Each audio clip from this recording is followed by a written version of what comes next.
Hey everyone, welcome to this week's Neurodivergence at Work Q&A for managers, for senior leaders, for people who are first-time managers or have a newly acquired team. And for those in HR, DEI, L&D who are looking for support to help managers who are troubled in their positions by particular team members or have some interesting perceptions about individual team members. Welcome. Please feel free to ask as many questions as you like. Insert them into the chat so that I can see them. You can play this back and show it to your colleagues or to people in your network to give them an idea of what this weekly show is about. So I am online every week on a Tuesday afternoon at 1:30. I'll post it on LinkedIn in the morning so that you can get to see a reminder of when it's taking place. And it's right here on LinkedIn Live, so via my profile.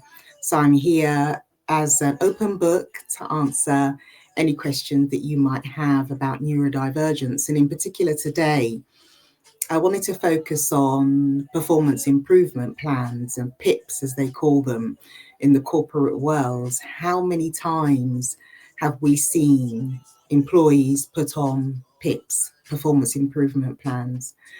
Quite often incorrectly, just because of misunderstandings, misconceptions, confusion, frustration that's built up over a long period of time. And usually it's just related to the fact that managers haven't got that awareness. Number one, that self-awareness, because people think about awareness of other people, but awareness of other people starts with self-awareness, awareness of your own mindset and how you perceive others. So one of the most important things to understand is that neurodivergence is most often confused with poor behavior or bad attitudes, because that's the knee-jerk reaction that many managers have towards certain traits in the workplace setting. So you have an employee who's always late, in your view, constantly comes into meetings and is very quiet, doesn't necessarily socially interact or get involved in events or social outings, is perhaps reluctant to be in a particular place at a particular time, or finds it difficult to be in a particular place at a particular time. These can all be considered poor attitude, bad attitude, an unwillingness to engage, an unwillingness to follow procedure and to stick to rules. But actually, it's usually related to a manager's understanding of how certain people like to interact or work or operate in a workplace setting. If you can hear the music in the background, I always try and add a bit of music now to LinkedIn Live, so otherwise it can be a bit dry and silent. So I'm just playing Wizkid, Caro in the background for a little boogie. If you fancy getting the brain cells to work a bit more efficiently, then I hope you don't mind the music in the background. It helps me anyway. So PIPs, performance improvement plans, are a nightmare for anyone who's been through them personally or has put an employee through them. It's time consuming, it's a lot of effort, it's resource heavy, and so much administration to take care of. And does it necessarily change anything for the manager or for the team member in question? Very, very likely not. It's more likely that that individual will end up leaving the organization once they're put on a PIP, because everyone knows, or the perception is at least, that if you get put on a performance improvement plan, the likelihood is that you will lose your job or you're on your way out of the organization. So people who are put on PIPs will often expedite that journey by looking for other work, or just leaving because they don't want to go on to the PIP process. I have seen PIPs done really well where it's introduced the level of interaction and discussion which hasn't taken place before the PIP was present, but most often it's perceived to be punitive. a punishment of some kind. And so therefore, it doesn't necessarily deliver the results that you might wish it would. Just think about all of that effort and that time when you could actually just look at it from a different perspective. Why am I seeing certain traits? Why am I seeing certain behaviors? Why am I seeing certain reactions to the way that I behave? How do I interact with my team members? How do I communicate? Am I flexible? Am I understanding? Am I perceiving what I'm seeing in front of me correctly? Or could there be something else at play? If someone isn't disclosed, they may not be aware that they're neurodivergent. They may have some level of awareness around difference, and that feeling of being different to other team members, but they may not know that they're neurodivergent, and they may not have it's very likely that they won't have a diagnosis, particularly if they're older. For example, over the age of 40, it's become more common for people to receive a diagnosis quite young. But that's the younger generations, Gen Z, Gen Y, are the ones who are getting the early diagnosis. But even millennials have gone through the school system largely undiagnosed. So it's very likely that if you have team members more than sort of 4 or 5, or even less than, you're likely to have neurodivergent team members. And what do we mean when we talk about neurodivergence? There's a difference between neurodivergence and neurodiversity. Neurodiversity is everyone in the world. We all think differently, we all learn differently. And I talk about this constantly because the two terms are often conflated. But neurodivergence relates to autism, ADHD, dyslexia, dyspraxia, Tourette's, OCD, and many others. And those are the most prevalent that we hear about. And of course, autism is one of the hot topics of the day, thanks to certain political leaders who've made it a controversial talking point. But autism is something which is environmental. It's people are born with it, and there's absolutely nothing that anyone can do about it. It's not an illness that needs to be cured. It's a state of being and a way of interacting with the world and interacting from a communication perspective. So if you have a neurodivergent person in your team, be it an autistic person, someone with ADHD, they're very likely to communicate in different ways, and this can cause conflict. So if you are an autistic person, for example, you can find change really challenging, even if it's a small change or perceived to be a small change. For a neurotypical person or someone who's not autistic, something which is innocuous, like moving desk, can be really painful for a neurodivergent person. So if you're a manager and you're looking at it from the perspective of yourself, I don't find it hard to move desks, so why should my team member find it difficult to move desks? But moving desks can be a very difficult thing for an autistic person to do.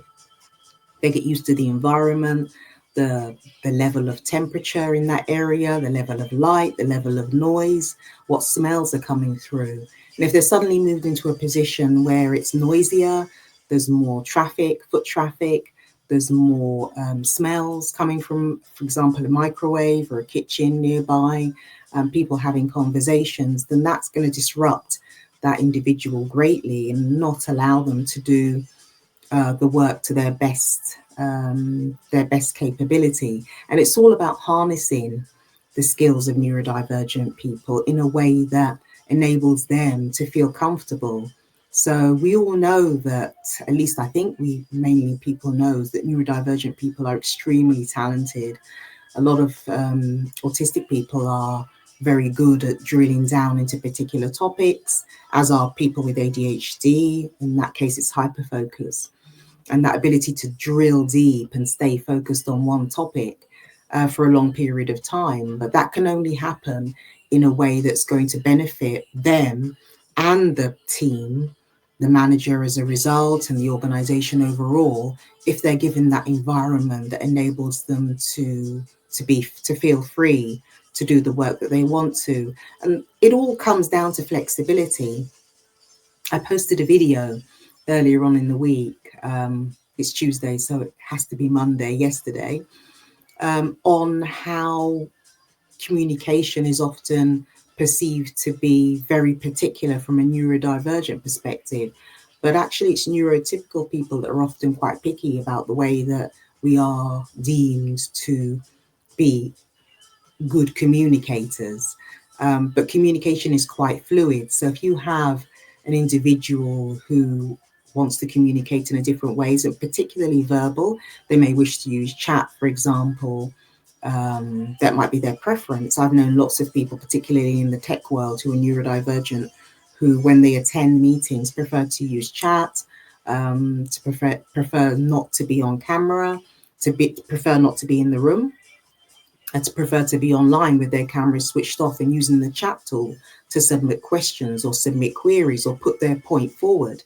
But often managers will perceive that as uncooperative or, anti-team or, more focused on them as an individual. But it's the way that they work best. So often, if you're thinking of it from the perspective of someone who is neurodivergent, you as a manager have to be flexible, and you have to have that mindset which is fluid, which says actually if they do want to have their camera off, or they do want to use the chat tool to ask a question or to interact with the rest of the team, let's try that. Let's give it a go. Let's see how that works. And over time, maybe they will dip into different ways of interacting. But I think you need to create that level playing ground, because otherwise it's unfair.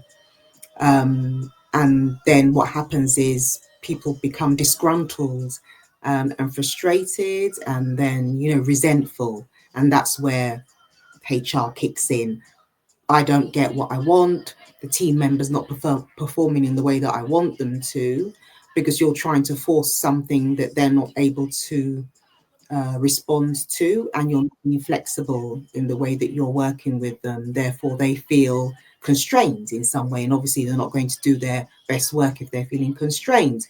So you call in the HR big guns, and they bring their heavy paperwork, streams and streams of sheets to sign, process to follow, in order to get the PIP kick-started, number one, number two, underway, and then number three, follow through, and number four, finalized. And at the end of the day, you'd expect the performance to improve. But I've seen many instances, more instances than not, when performance improvement plans have actually failed, either midway or at the end, where they haven't necessarily shifted, or they've just left the organization because they've felt like they've been punished in some way.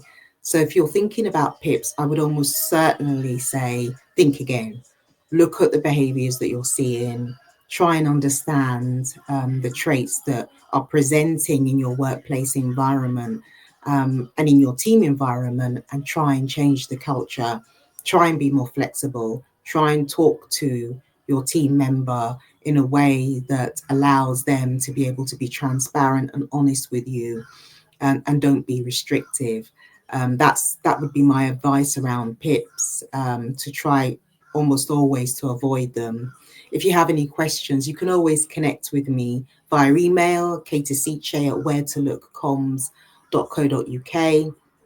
I haven't seen any questions pop up in the chat, but you can also DM me on LinkedIn if you have a particular query or a burning topic that you want to discuss. Quite happy to have that conversation with you.